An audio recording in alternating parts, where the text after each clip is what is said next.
one thing I want to tell you कि when I talk about Alexander Pope, then remember that कि Alexander Pope belongs to a particular age. एक particular age से belong करते हैं, and that age is known as Augustan age. So when you go या when you talk about Pope, remember that कि Pope means Augustan age and Augustan age means Pope because pope की इतना बड़ा कोई बड़ा और कैरेक्टर फिगर उस समय लिटरी फिगर नहीं रहा है. So what I want to tell you कि Alexander Pope and what you have to study Alexander Pope only as a poet, not as a prose writer, not as a dramatist. जैसे आपने John Dryden को जब पढ़ा था, when you studied John Dryden, then you have to go with what, then you have to go John Dryden as a आपको poet भी करना पड़ा था और एज अ ड्रामेटिस्ट भी करना था. So what I want to tell you कि when you go with this man, especially with this man Alexander Pope, remember that कि Alexander Pope he belongs to a particular age, and what was that age? He belongs to a particular age, and that age was Augustan age. And if I ask, yeah, if anyone asks you what was the date of Augustan age, then remember that from 1700 to 1745, 1700 ईस्वी से लेकर के 1745 ईस्वी तक का जो period है, उसको हम किसके नाम से जानते हैं? उसको हम एक अगस्टन एज के नाम से जानते हैं. And this age is also known as age of pope.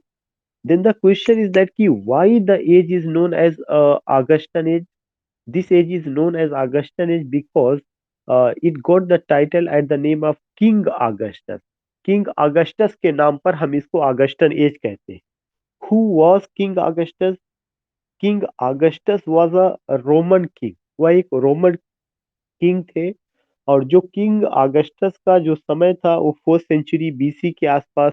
And he was the king of Rome. King Augustus Rome के राजा थे. फोर्थ एक तरह से अगर कहा जाए कि जो बीसी था उससे बिलोंग करते हैं. And you will come to know कि under his leadership Roman literature flourished. Great literary figures as Homer and so many. Now, I'm just only taking name of Homer, but except Homer, you will find some other literary figures also. You will come to know कि वे वहां पर आते हैं. So what I want to tell you, कि when you go with this man, when you go especially that particular man, Alexander Pope, you have to remember that कि Pope as a poet is famous, या Pope as a poet is famous for what? सबसे पहला और one of the most significant point कि Pope as a poet is famous for writing mock epic. Pope as a poet is famous for writing mock epic. So in this lecture, we have to go about his age, and especially he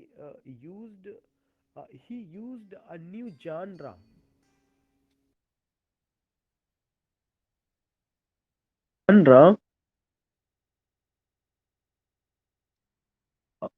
He used a new genre. And what was that? That was epic. उन्होंने एक नई जानरा का use किया था और वह जानरा क्या था? That was epic.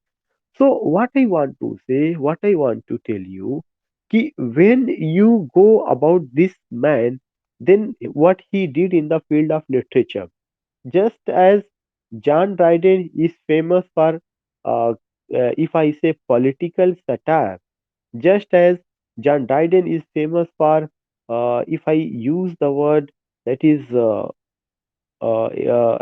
heroic tragedy. In the same way, this man is remarkable for what? This man is remarkable for two things. दो important चीज रहा है. One is mock epic and second is human nature. I will disclose, I will tell you कि how mock epic and how human nature established John Dryden as established Alexander Pope as a well-known poet. Again and again, I'm just giving you the example John Dryden and Alexander Pope because the particular thing which was started by John Dryden later on it was led by Alexander Pope. Not only it was led by Alexander Pope, even Alexander Pope perfected it. For example, you will come to know heroic couplet that was made popular by John Dryden. It was perfected by whom? It was perfected by Alexander Pope. Again, I would like to repeat those points.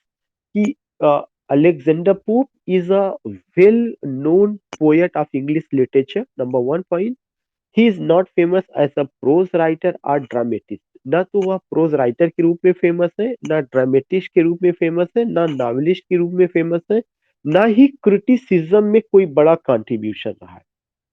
He is only famous as a what? As a poet.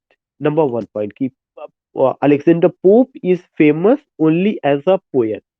दूसरा point कि he belongs to a particular age and that age is known as Augustan age. वह एक particular as से belong करते हैं और उस as को हम किसके नाम से जानते हैं? आगस्टन एज के नाम से जानते हैं. AUGUSTAN. Second thing, why his age is known as Augustan age. जो उनका एज है उसको आगस्टन एज क्यों कहा जाता है? Why his age is known as Augustan as.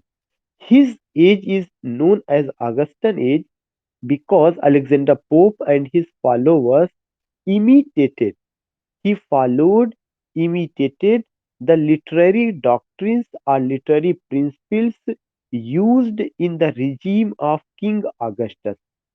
That was a Roman king. रोम के एक राजा थे जिनका नाम था किंग ऑगस्टस. उनके समय में जो लिटरेचर लिखा गया, लिटरेचर लिखने का जो तरीका था, लिटरेचर लिखने का जो मैनर था, उस चीज को अलेक्जेंडर पोप और उनकी टीम ने क्या किया? फॉलो किया, इमिटेट किया with some modification. This is why the age is known as Augustan age. If anyone asks you why the age is known as Augustan age, the age is known as Augustan age because there was a Roman king, King Augustus, in 4th BC, near about 4th BC. Under the leadership, under his leadership, Roman literature flourished. Great literary figures in Rome came. Whatever they wrote, whatever the manner they had, whatever the manner, literary manners they have, that literary manner, to some extent, it was imitated with some modification by Alexander Pope and in his by Alexander Pope and his team in, you can say, in uh, early 18th century. That was from 1700 to 1745. This is why the age is known as Augustan age. Second important point कि Augustan age का date क्या है? The date of Augustan age is from 1700 to 1745. 1700 से लेकर के 1745 ईस्वी तक का जो पीरियड है उसको हम किसके नाम से जानते हैं? ऑगस्टन एज के नाम से जानते हैं. Again I would like to tell you कि what is the date of Augustan age. From 1700 to 1745. 1700 से 1745 तक. इस एज को एज ऑफ अलेक्जेंडर पोप भी कहा जाता है because Alexander pope was the leading poet. Alexander pope was the leading poet. इस एज का एक और नाम है. And what is that name? That name is the pseudo classicism. PSEUDO, pseudo classicism. CLASSICISM, pseudo classicism. Pseudo का मतलब होता है प्रॉक्सी, झूठा दिखावा. क्लासिसिज्म किसको रिफर कर रहा है? The age of King Augustus.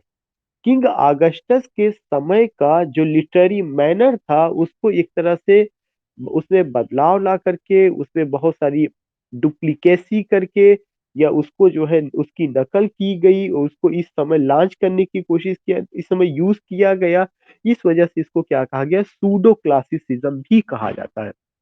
Again, I want to tell you that the age is known as Augustan age because at the name of King Augustus. The age is also known as Alexander Pope, means age of Alexander Pope at the name of Alexander Pope. Uh, it is also known as pseudo classicism. If anyone asks you why pseudo classicism, then remember that it is it is called, या it is known as pseudo classicism, because the literary doctrine, जो भी literary doctrine था, जो manner था, जो way of writing था, जो सलीका लिखने का था, जो तरीका लिखने का था, जो कि किंग अगस्टस के जमाने में आया हुआ था, उसको अलेक्जेंडर पोप और उनकी टीम या उनके फॉलोअर्स ने कुछ बदलाव ला करके, मॉडिफिकेशन या कुछ उसमें जो है चेंजेस ला करके उन्होंने उसका यूज किया, तो वो जो प्योरिटी थी, that purity you don't find. This is why the age is known as pseudo classicism. इसी वजह से एज को हम किसके नाम से जानते हैं? सूडो क्लासिसिज्म के नाम से जानते हैं। तो आई थिंक कि यू गॉट द पॉइंट कि 1700 से 1745 का जो पीरियड है वह अलेक्जेंडर पोप के नाम पर है, because he was the leading poet. उसको ऑगस्टन एज के भी नाम से जाना जाता है, क्योंकि किंग ऑगस्टस के जमाने में जो लिटरेरी मैनर था उसको इस एज में फॉलो किया गया, किसके द्वारा? अलेक्जेंडर पोप और उनके फॉलोअर्स के द्वारा। और इसको सूडो क्लासिसिज्म कहा जाता है, इसलिए कहा जाता है कि जो भी लिटरेरी मैनर्स ऑगस्टन एज का फॉलो किया गया वह बहुत कुछ बदलाव के साथ फॉलो किया गया, इस वजह से इसको कहा जाता है। तो just I want to know, या just I want to ask कि किसी को कोई प्रॉब्लम जो हमने यहाँ तक बात बताई है, अगर आपको अलेक्जेंडर पोप को समझने में, अगर आपको उनके एज को समझने में, खासकर एज का जो तीनों टाइटल है, क्या इसको लेकर के कोई प्रॉब्लम है?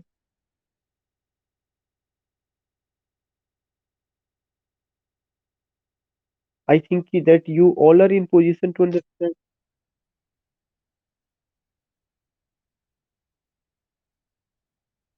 Okay okay okay. Poona ji please mute, बहुत इको हो रहा है, please mute. So what I want to tell you कि after it what other points you have to remember. After it you have to remember कि why this age is famous. 1700 से लेकर 1745 ईस्वी तक का जो पीरियड है, यह किस चीज के लिए फेमस रहा है? फिर वही बातें आएंगी। The particular age is famous for what? For irony. इस एज में पोइट्री में किसका यूज किया गया है? आयरनी का यूज किया गया है। The particular age is famous for satire. The particular age is famous for heroic couplet. The particular age is famous for what? The particular age is famous for, you can say, human nature, जो एक important point है जिस पर मैं बात करूंगा या मैं डिस्कस करूंगा, human nature. The particular age is famous for what? The particular age is famous for courtly manner या एरिस्टोक्रेटिक लाइफ। जो ह्यूमन नेचर को हम लेके बात करेंगे, वही एरिस्टोक्रेटिक लाइफ को लेकर के फेमस है। इसके अलावा आप ये भी देखेंगे कि ये जो एज रहा है, इस एज में ड्रामा के फील्ड में sentimental comedy, anti sentimental comedy, इस एज में प्रोज का काफी डेवलपमेंट होता है। और प्रोज में बड़े नाम मैं आपको बता दूं, Richard Steele, Joseph Addison, Oliver Goldsmith, all these well known, well established writers you will find, Jonathan Swift, इनका आना होता है।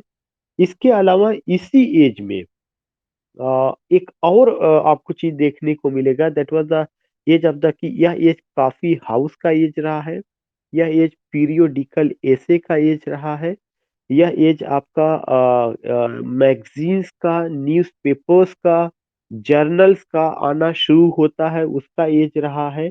इन्हीं सारी चीजों को देख करके, specially in the field of pros, specially in the field of pros, you will find कि मोस्ट ऑफ द थिंग्स की चीजों डेवलप हुई, उसमें बदलाव हुआ। यह जो एज रहा है, इसी एज की फीचर्स को देखते हुए मैथ्यू आर्नोल्ड ने कहा था कि यह जो एज था, it was an age of prose and reason. ये क्वेश्चन कई बार पूछा जा चुका है, मैं फिर से बोल रहा हूँ, and it's my humble request to all of you कि प्लीज नोट डाउन। आप ऑलरेडी पढ़ चुके हैं, कुछ लोग नोट कर चुके होंगे, but again you have to note down. कारण यह है कि यही सारी चीजें लॉन्ग, जब लॉन्ग क्वेश्चन आएगा तब भी आपको इन्हीं पॉइंट्स को एलाबोरेट करना होगा। कौन कौन से पॉइंट की? यह एज आयरनी का एज था, तो एक पॉइंट पहला आप लिख लीजिएगा, it was an age of irony, IRONY। दूसरा point, it was an age of satire, IRATIRE। अगर कुछ नहीं होता है तो शॉर्ट में आयरन लिख लीजिएगा, वो सब जुड़ता जाएगा। It was an age up. बार बार जरूरी नहीं है कि you have to note down कि it was an age up, but वो पॉइंट्स ध्यान में रखना जरूरी है जो जो इसको बताता है कि ये इसकी खासियत रही है। तो कौन कौन सा पॉइंट मैंने बताया? मैंने आपको बताया आयरनी, मैंने आपको बताया सटायर, मैंने आपको क्या बताया था कि it was an age of heroic couplet, HEROIC heroic couplet, COUPLET। फिर मैंने आपको बताया था it was an age of what, heroic couplet के अलावा you will come to know कि यह जो एज रहा ह्यूमन नेचर, ह्यूमन नेचर, और ह्यूमन नेचर के नीचे अंडरलाइन कर लीजिएगा, ह्यूमन नेचर के नीचे underline, it was an age of human nature, it was an age of epic, mock epic, sorry, mock epic, MOCK, mock epic, EPIC. It was an age of courtly manner, COURTLY. It was an age of courtly manner. So I just told you it was an age of mock epic. It was an age of courtly manner, COURTLY, courtly manner. It was an age of aristocratic life, aristocratic life. Next point, it was an age of correctness. CORRECTNESS. It was an age of correctness. CORRECTNESS. Correctness.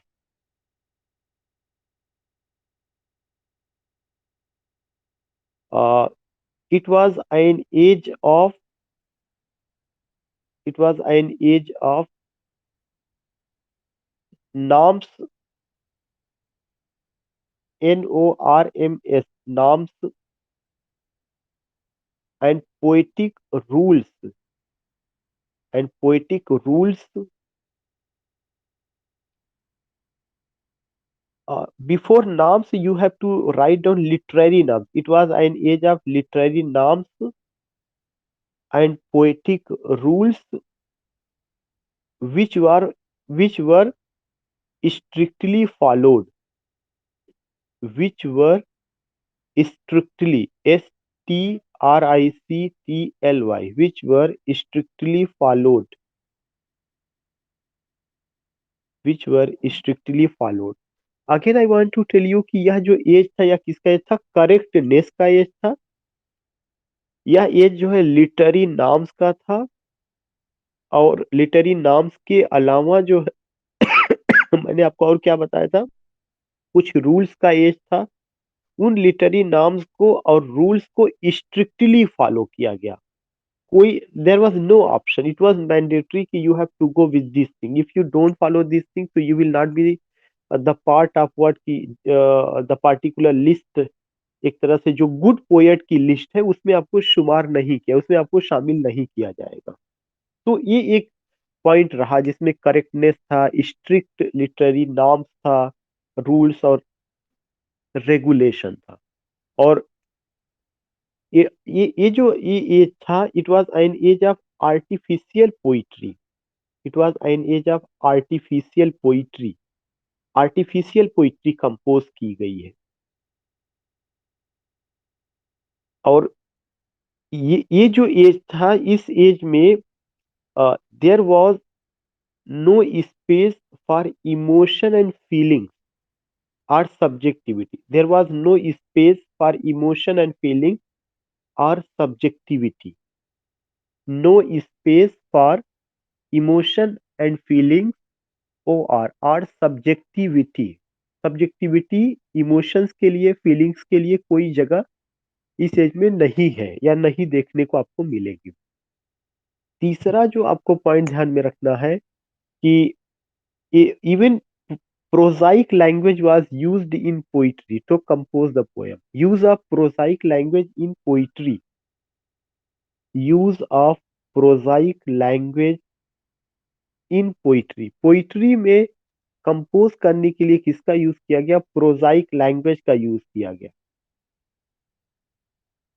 use of prosaic language in poetry. Use of prosaic language in poetry. दूसरा चीज, ये जो age रहा है, it was famous for some other thing. वह other things क्या था? एक तो sentimental comedy and anti sentimental comedy. The age was famous for sentimental comedy and anti sentimental comedy. Next point, the age is remarkable. इसके अलावा एक और point के लिए, the age is remarkable for periodical essays. Periodical essays, comma coffee house, comma magazines, comma journals and newspapers. Next point, next point, the age, the age is remarkable for pre romantic poetry. Pre romantic poetry.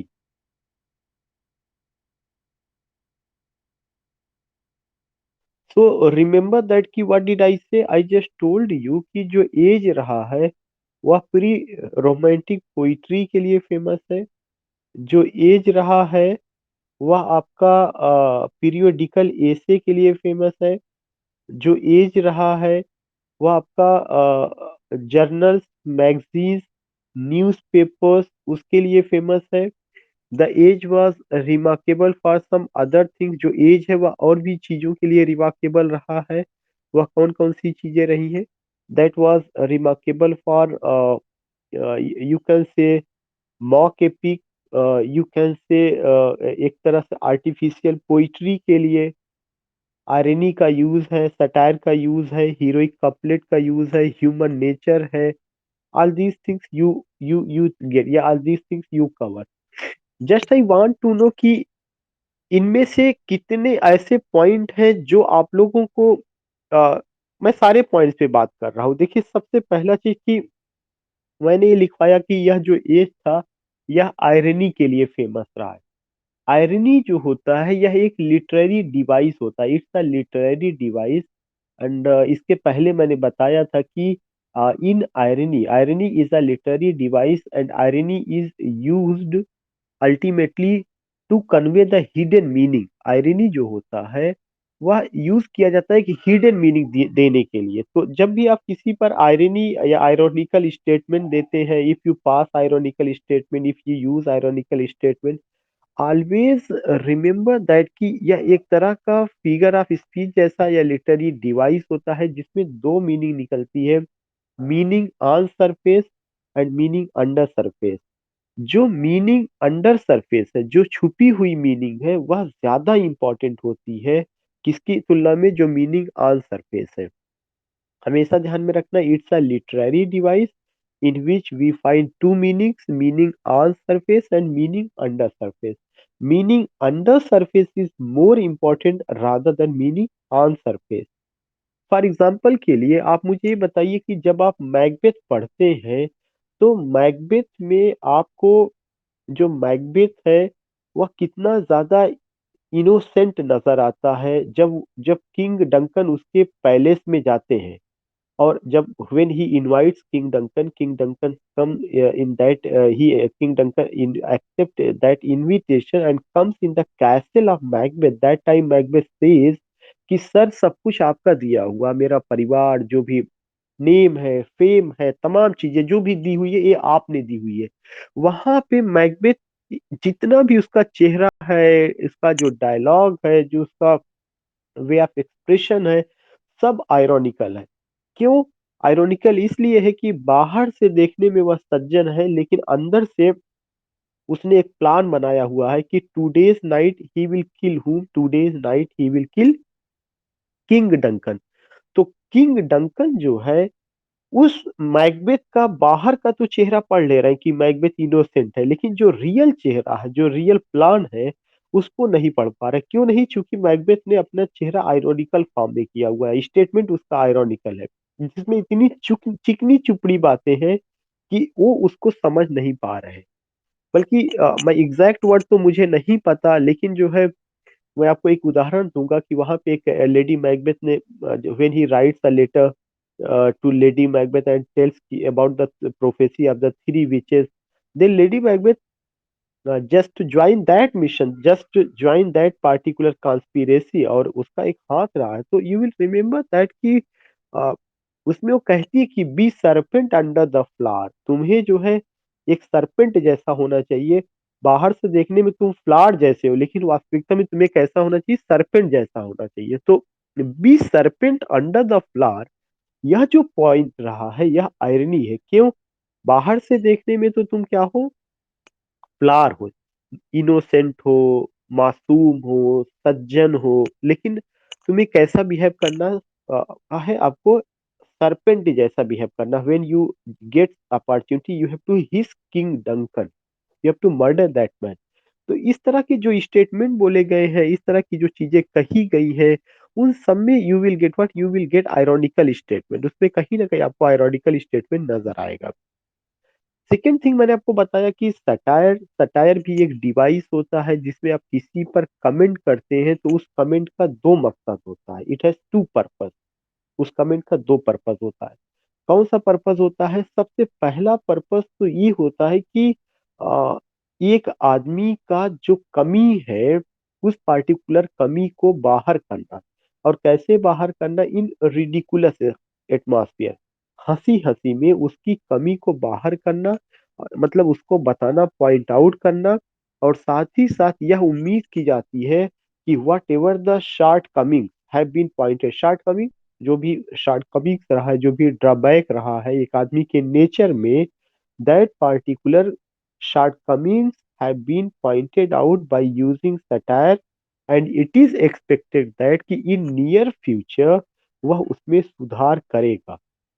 तो satire क्या होता है? उसमें दोहरी meaning नहीं निकलेगी। Satire में जो कुछ भी आप कह रहे हैं वो चीज निकलेगा, वह एक कमेंट होगा, लेकिन बहुत लाइट वे में होता है।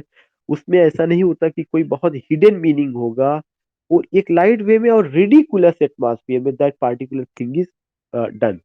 तो उसके बाद वो पार्टिकुलर चीज जो है, ऐसा ऐसा ऐसा लगता है कि हाँ, जैसे अगर अगर कोई आदमी बहुत ज्यादा हैंडसम, लवली या फेयर लवली जो भी होता है, जो अगर उसको लगा करके आए, और अगर आप उससे कहिए यार तुम तो बड़े सुंदर लगने लगे हो जब से लगाए हो, तो इसका मतलब ये हुआ कि आप उसके ऊपर सटायर का यूज कर रहे हैं। यही सटायर है। If any one uses fair and handsome जो भी है, एंड इफ यू यूज के अच्छा ओके लगाने के बाद तो यार तुम्हारा चेहरा शीशे की तरह से चमकने लगा है, तो इसका मतलब कि you are using what? You are using satire.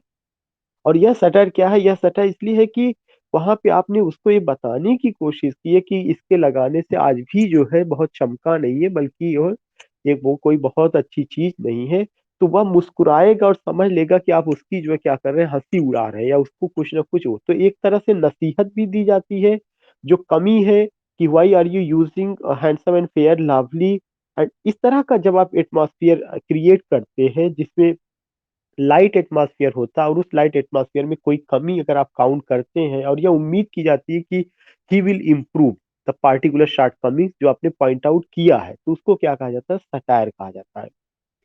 दूसरा चीज मैंने बताया कि यह एज जो था हीरोइक कपलेट का एज था। हीरोइक कपलेट का मतलब होता है कि पेयर ऑफ राइमिंग वर्ड, और वह जो पेयर ऑफ राइमिंग वर्ड्स था, उस पेयर ऑफ राइमिंग वर्ड्स को आयाम्बिक पेंटामीटर में, pair of rhyming words in iambic pentameter, इसकी डिफिनीशन होती है pair of rhyming words in iambic pentameter, वह आपका हीरोइक कपलेट होता है।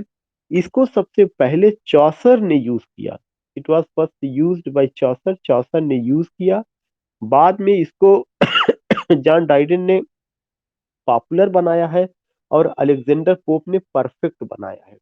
ये तीन क्वेश्चन, चार क्वेश्चन है जो बड़ा कॉमन है, पूछा जाता है कि इसको सबसे पहले किसने इंट्रोड्यूस किया? जॉन ड्राइडन ने। अपनी किताब है, उनका नाम है लीजेंड ऑफ गुड वुमन में। उसके बाद इसको जो है उन्होंने पॉपुलर बनाया। जॉन ड्राइडन इसको पॉपुलर बनाया। जेफरे चौसर ने यूज किया लीजेंड ऑफ गुड वुमन में। जॉन ड्राइडन ने इसको जो है पॉपुलर बनाया और अलेक्जेंडर पोप ने इसको परफेक्ट बनाया। और ये आइडियल मीटर कब से कब रहा है? रेस्टोरेशन एज में रहा है, ऑगस्टन एज में रहा है, और एज ऑफ सेंसिबिलिटी में। इसका मतलब 1660 ईस्वी से लेकर 1785 ईस्वी तक का जो पीरियड था, between this means from 1660 to 1700, it was an ideal meter. Most of the popular poems, all they all have been written in this meter. मैंने उसका नाम भी गिनाया था, एब्सलम एंड एचिटोफेल हीरोइक कपलेट में लिखी गई है। जो हीरोइक ट्रेजिडी आती थी वो भी हीरोइक कपलेट में लिखा गया है। बाद में अलेक्जेंडर पोप का मॉक एपिक आया है, वो भी रेप ऑफ द लॉक, वो भी जो है आपका हीरोइक कपलेट में लिखा गया है। इसके अलावा जो essay on man, essay on criticism, epistle to doctor Arbuthnot, Mac Flecknoe और जॉन ड्राइडन का पोयम था। बाकी ये सारी पोयम तो अलेक्जेंडर पोप की रही है, जिसमें आपका रेप ऑफ द लॉक है, एशियन मैन है, एशियन क्रिटिसिज्म है, एपिस्टल टू डॉक्टर अर्बथ नॉट है, और कुछ उनके ट्रांसलेशंस वगैरह थे। ये सबके सब हीरोइक कपलेट में लिखे गए हैं। तो यू कैन जस्ट अंडरस्टैंड कि अगर कोई पूछता है हीरोइक कपलेट क्या है, तो हीरोइक कपलेट जो होता है, यह आपका क्या है कि pair of rhyming words in iambic pentameter. कौन से मीटर में? आयाम्बिक पेंटामीटर में। इसका राइम स्कीम जो रहा है वो आपको ऑलरेडी पता है। इसके अलावा भी मैंने आपको एक और जानकारी दी कि ये जो आयाम्बिक पेंटामीटर होता है उसमें पहला जो सिलेबल होगा अनस्ट्रेस होगा, दूसरा वाला स्ट्रेस होगा। Unstressed syllable is followed by stressed one. और यही सेम खासियत हम ब्लैंक वर्ड्स में भी पाते हैं। ब्लैंक वर्ड्स और हीरोइक कपलेट में एकमात्र अंतर है, वह कौन सा डिफरेंस है कि ब्लैंक वर्ड्स में राइम पैटर्न नहीं होता और हीरोइक कपलेट में राइम पैटर्न होता है।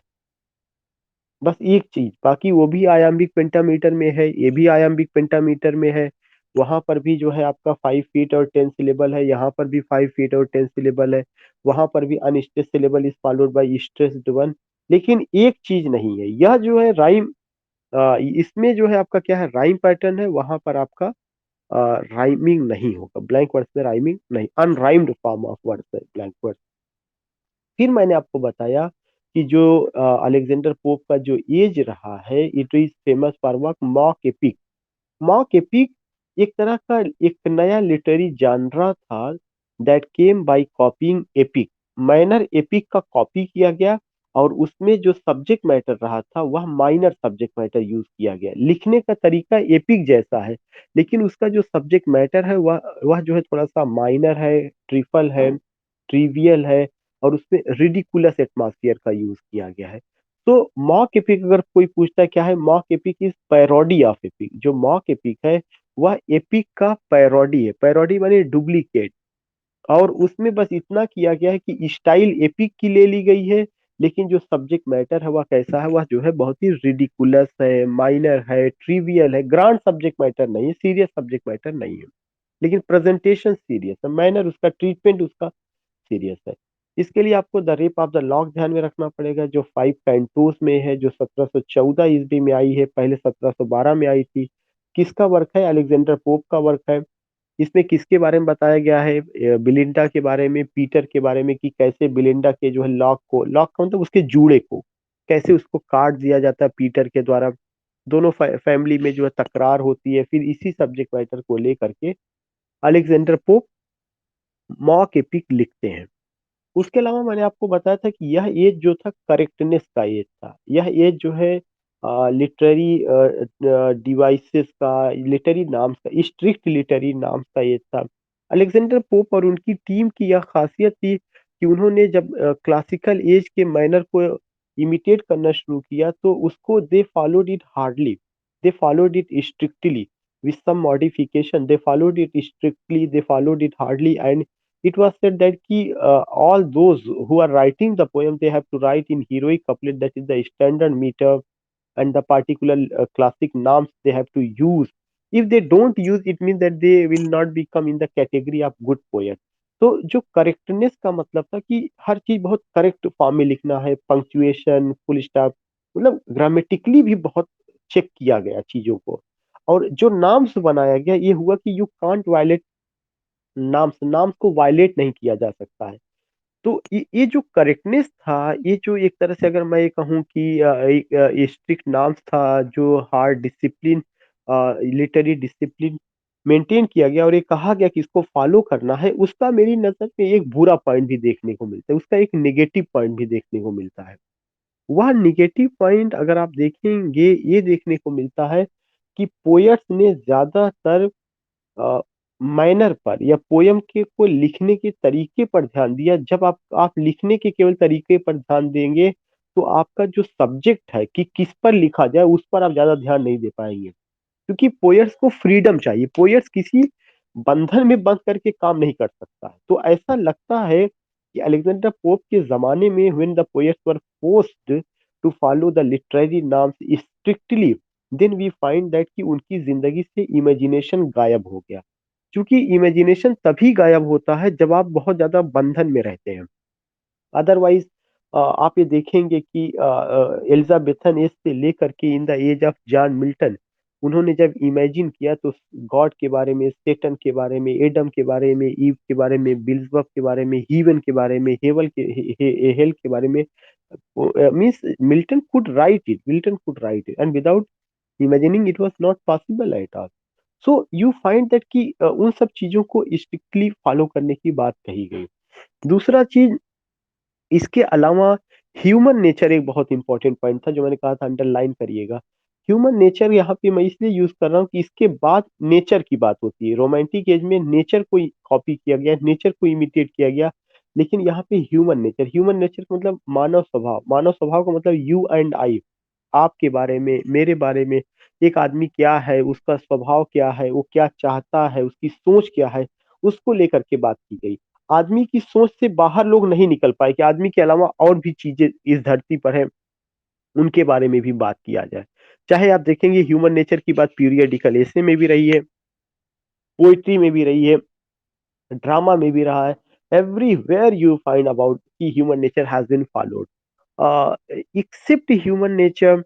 मैंने आपको ये भी बताया कि यह एज जो था sentimental comedy, anti sentimental comedy का एज था। तो जो सेंटिमेंटल कॉमेडी और जो एंटी सेंटिमेंटल कॉमेडी रहा है, वह बहुत इंपॉर्टेंट रहा है। तो सेंटिमेंटल कॉमेडी और एंटी सेंटिमेंटल कॉमेडी इसलिए इंपॉर्टेंट रहा है, या इसलिए उसकी जरूरत पड़ी है कि सेंटिमेंटल कॉमेडी और एंटी सेंटिमेंटल कॉमेडी, यह दो एस्पेक्ट कॉमेडी के ऐसे रहे हैं जहां पर कि आप ये समझिए कि most probably you will come to know कि वो सारे के सारे अ, एक लाइफ को दिखाते हैं जहाँ पे ह्यूमन नेचर और अगर मैं कहूँ कि मिडिल क्लास या अपर मिडिल क्लास की लाइफ को, जहाँ पर लोगों में सेंटीमेंट है और फिर उसके बाद उस सेंटीमेंट के खिलाफ, खासकर सेंटिमेंटल कॉमेडी में बड़ा नाम रिचर्ड स्टील का रहा है। लेकिन रिचर्ड स्टील ने जो सेंटिमेंटल कॉमेडी लिखा, उसमें उन्होंने मोरालिटी की बात की, गुडनेस की बात की, वर्च्यू की बात की, हमारा अपना सोल प्योर हो, हम लोग अच्छे हो, हम लोगों में किसी तरह का इलिजिटिमेट रिलेशन ना हो, मतलब एक इंसान को इंसान बनाने की बात कही गई। लेकिन उसी सेंटिमेंटल कॉमेडी के खिलाफ उसी एज में एंटी सेंटिमेंटल कॉमेडी आता है, जो जिसका एक बड़ा नाम है ओलिवर गोल्ड स्मिथ का शी स्टूप्स टू कांकर, और शेरिडान का स्कूल फॉर स्कैंडल। उसमें जो है क्या किया गया कि मोरालिटी, गुडनेस और वर्च्यू को किनारे लगा दिया गया। लस्ट की बात, पैशन की बात, इंट्रिकिंग, बैक बाइटिंग, मॉन्गरिंग, जो चीजें आप रेस्टोरेशन कॉमेडी या कॉमेडी ऑफ मैनर, अभी जब मैंने जॉन ड्राइडन पढ़ाया था, तो जो चीजें आपको रेस्टोरेशन कॉमेडी या कॉमेडी ऑफ मैनर में देखने को मिलेगा, the same thing you find here. So what I want to tell you कि those who are preparing for TGT, PGT, GIC lectureship और PGT, उन्हें जो है ये चीज ध्यान में रखना है कि उन्हें हीरोइक ट्रेजिडी, उन्हें कॉमेडी, रेस्टोरेशन कॉमेडी, उन्हें सेंटिमेंटल कॉमेडी और उन्हें एंटी सेंटिमेंटल कॉमेडी पर जानकारी होना चाहिए। खासकर जीआईसी लेक्चरशिप के लिए जो लोग तैयारी कर रहे हैं, उनको ध्यान में रखना चाहिए कि जो उनका मिडिल क्वेश्चन आएगा या शॉर्ट आंसर टाइप क्वेश्चन में ये चीज पूछी जा सकती है। डेफिनेटली इट इज एक्सपेक्टेड, मैं आपको बता रहा हूँ कि इट इज एक्सपेक्टेड कि आपको इतना जानकारी है कि आप 150 से 200 शब्दों में इसे लिख सकते हैं। तो एक चीज इसमें आपको ध्यान देना है कि ये चीज पूछा जाता है। उसके बाद अगर आप देखेंगे कि ये जो आया हुआ है, कैसे सेंटिमेंटल और एंटी सेंटिमेंटल, कैसे हीरोइक ट्रेजेडी, कैसे कॉमेडी ऑफ मैंने इसी एज में ऑगस्टन एज, रेस्टोरेशन एज में 4 तरह के ड्रामा आपको देखने को मिलेगा। बहुत ही पॉपुलर नहीं हुआ था, तब भी हीरोइक ट्रेजेडी बड़ा पॉपुलर हुआ, लेकिन ये सब उतने पॉपुलर नहीं हुए, फिर भी ये चीज पूछा जाता है कि उसका 2 लाइन का डिफिनीशन, 3 लाइन का, साथ ही साथ आपको 1-2 एग्जाम्पल पता होना चाहिए। नेक्स्ट जो पॉइंट मैंने आपसे बात किया था कि यह एज मैगजीन्स का था, न्यूज़पेपर्स का था, जर्नल्स का था, तो बहुत सारे मैगजीन्स, न्यूज़पेपर, द स्पेक्टेटर आया था, द टैटलर आया था, और ये दोनों जोसेफ एडिसन और रिचर्ड स्टील के कंट्रीब्यूशन से ही आया। उसके अलावा मैंने बताया था न्यूज़पेपर्स वगैरह, जर्नल्स का समय था ही। फिर मैंने आपको ये बताया कि यह जो एज रहा है, प्रोस के डेवलपमेंट का एज ज्यादा था, जिसमें बड़ा नाम जोसेफ एडिसन का है, रिचर्ड स्टील का है, ओलिवर गोल्डस्मिथ का है, जोनाथन स्विफ्ट का है, they all did their job. काफी हाउस का, इवन जोसेफ एडिसन तो कहते हैं कि मेरे प्रोस का जो, मेरे एसे का जो सब्जेक्ट मैटर है, वह किचन से लेकर काफी हाउस तक है। किचन की किसी के घर में क्या पक रहा है, क्या चल रहा है। काफी हाउस का मतलब कि जो लोग, बड़े बड़े लोग जो काफी हाउसेज में जाके बैठ रहे हैं और जहाँ पे एक्सचेंजिंग ऑफ थॉट है, what are they thinking, what are they doing, हमने उसको लेकर के बात किया है। तो ये सारी चीजें आपको कहाँ देखने को मिलेगी? एक ऐसे है the Spectator club by Richard Steele, या और कुछ ऐसे है सर राजा रेड चर्च है। So many essays you will find Richard Steele और जोसेफ एडिसन का, उसमें ये सब चीजें आपको मिलेगी, जिसमें सिंप्लिसिटी है, ल्यूसिडिटी है, और इसमें जो नेचर की बात बताई गई है वह अपर अपर क्लास नहीं है। कोई अगर देखिए, जो बिलिंडा रही है, जो पीटर रहे हैं, जो रेप ऑफ द लॉक में आए हुए हैं, अगर पोइट्री अपर क्लास की आवाज है तो prose is the voice of the middle class. Prose is the voice of the middle class. और मिडिल क्लास की लाइफ में what the things are going to change, what type of changing you find you can just see when you read the essay written by Richard Steele and Joseph Edison, you can just see। तो pros जो है वह अगर आईना है किसी की जिंदगी का, अगर आईना है किसी क्लास के मैनर का, तो वह किसके बारे में? मिडिल क्लास के बारे में, इस समय का प्रोज। तो ये सब चीजें आपको ध्यान में रखना है। इसके अलावा मैंने आपको ये भी बताया कि जब आप प्रोसीड करते हैं, जब आप चीजों को लेकर आगे बढ़ते हैं तो मिडिल क्लास का आना होता है, जो एक इंटेलेक्चुअल क्लास है, जिसके पास पैसा है, जो पेटर्न का भी काम करते हैं। पेटर्न संरक्षक का, जिसका हम लोग प्रोनाउंसिएशन पैट्रॉन कहते हैं, that is not patron, that is pattern, PATRON, वह वहां पे भी काम करते हैं। तो उसका बहुत एक इंपॉर्टेंस है जो हमें समझने की कोशिश करना चाहिए। तो these are the point, these are the things जो मैंने आपसे डिस्कस किया। हाँ, एक चीज मैं और बता दूं कि जब आप अलेक्जेंडर पोप की बात करते हैं तो आपको रेप ऑफ द लॉक के बारे में पता होना चाहिए, एशियन मैन के बारे में पता होना चाहिए, एशियन क्रिटिसिज्म के बारे में पता होना चाहिए, एपिस्टल टू डॉक्टर अरबाथ नॉट के बारे में पता होना चाहिए, और उनका पोयम, और अगर कुछ इंपॉर्टेंट, लेकिन ये 4-5 पोयम आपको कवर करना चाहिए, पता होना चाहिए। बाकी मैंने सारा चीज इस लेक्चर में बता दिया। हाँ, अगर आपको कोई प्रॉब्लम है और अगर आप कुछ वो करते हैं तो हियर आई एम, यहाँ पे हम लोग हैं। और बाकी बची बात sentimental comedy, anti sentimental comedy का, तो अभी हाल ही में मैंने पढ़ाया था, वो वीडियो यूट्यूब पर अवेलेबल है, केवल सेंटिमेंटल और एंटी सेंटिमेंटल डालेंगे तो वो मिल जाएगा। रेस्टोरेशन ट्रेजिडी भी अवेलेबल है, उसको पढ़ाया गया था, जो हीरोइक कपलेट का ट्रेजिडी, अभी अभी तो कुछ दिन अभी तक उसको मैंने पढ़ाया ही था, वो वीडियो भी डिटेल में और अवेलेबल है और रेस्टोरेशन कॉमेडी का भी अवेलेबल है। तो मेरी ये रिक्वेस्ट है कि कम से कम ये 4 चीज आप अपने आप से कर लीजिए, रेस्टोरेशन कॉमेडी और heroic tragedy, sentimental comedy, anti sentimental comedy, ये वीडियो अवेलेबल है, वहां से आप देख के कवर कर लीजिएगा। बाकी पोप का जो वर्क है, जो उनकी लाइफ है, इस लेक्चर के बाद मैं उस पर कल जरूर बात करूंगा, डिटेल वे में बात करूंगा। मुझे इस लेक्चर को देना इसलिए जरूरी था कि पोप ने एक अलग जो है एक अलग पोएटिक टैलेंट उनके अंदर था, उनकी एज का अपना एक अलग फीचर रहा है, वो जिस मकसद से उन्होंने किया मुझे मुझे मेरा लाइव आना ज़रूरी था, अगर मैं डायरेक्ट केवल पॉइंट आउट कराता तो थोड़ा-सा अच्छा ना होता। इसलिए एक लेक्चर मैं लाइव आके दिया हूँ और कल मैं उनकी लाइफ़ को, उनकी चीज़ों को लेकर के और कृष्णा जी ने जो ये कहा है कि जॉन ड्राइडेन का क्रिटिसिज़्म, तो वो क्रिटिसिज़्म भी 15 मिनट का है, बहुत ज़्यादा इम्पोर्टेंट उसमें नहीं है। वो बातें भी मैं आपसे ज़रूर करूँ। हाँ, अगर इस जी, जी कृष्णा जी, गुड इवनिंग, गुड इवनिंग।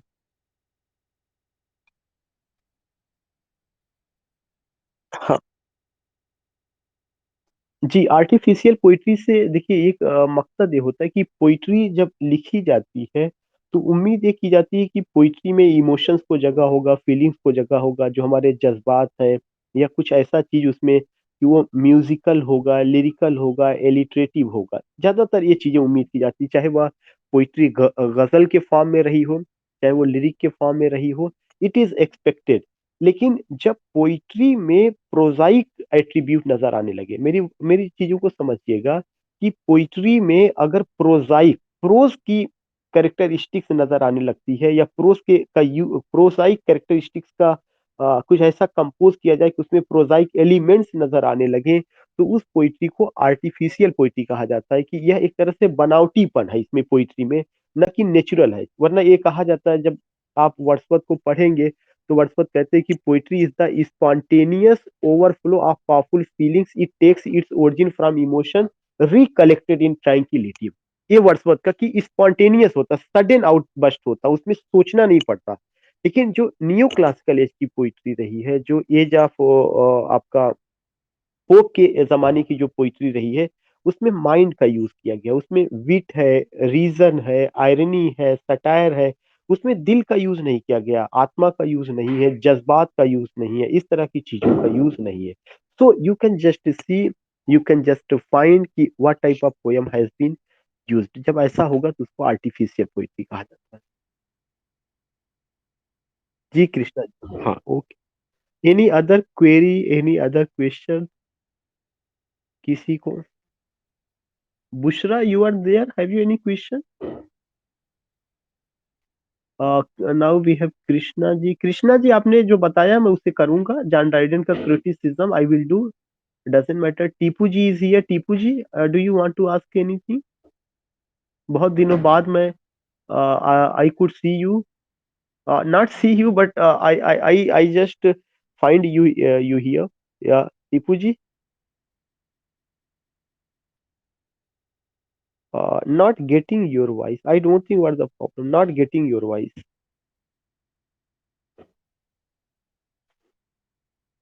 नहीं, आवाज नहीं आ रही है। तो आई थिंक कि आई थिंक कि नो क्वेरी। सुधीर भाई, कोई क्वेरी? या राकेश जी? सुधीर भाई? या ओके ओके। हाँ, रिटर्न। हाँ हाँ, रिटर्न टू नेचर जो जो स्लोगन है, रिटर्न टू नेचर, ये जो है स्लोगन रूसो के द्वारा दिया गया था। और रिटर्न टू नेचर का जो मतलब होता है, वो मतलब यही होता है कि हमें नेचुरल लाइफ की ओर जाना। जैसे अभी मैंने यहाँ पे वर्ड यूज किया था, ह्यूमन नेचर की बात कही गई है।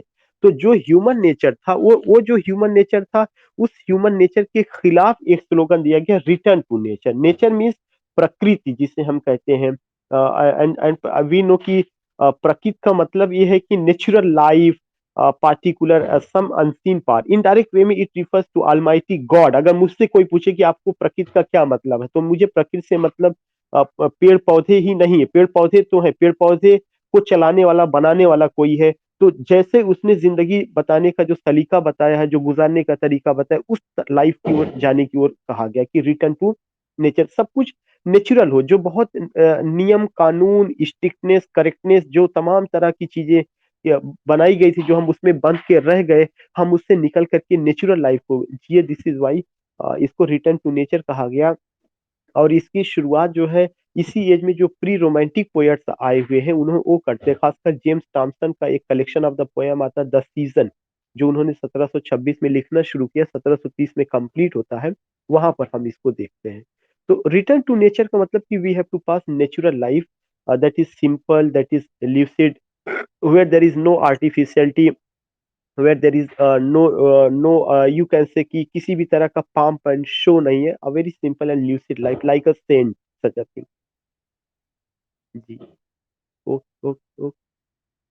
I think now I have to end this session, and you can send your feedback. How did you find this session? And after 10 minutes, या after 5 minutes, I will give you a break of 5 minutes. मैं जो है बात करूंगा किस पर, मैं जान गार्ल्सवर्दी पे बात करूंगा।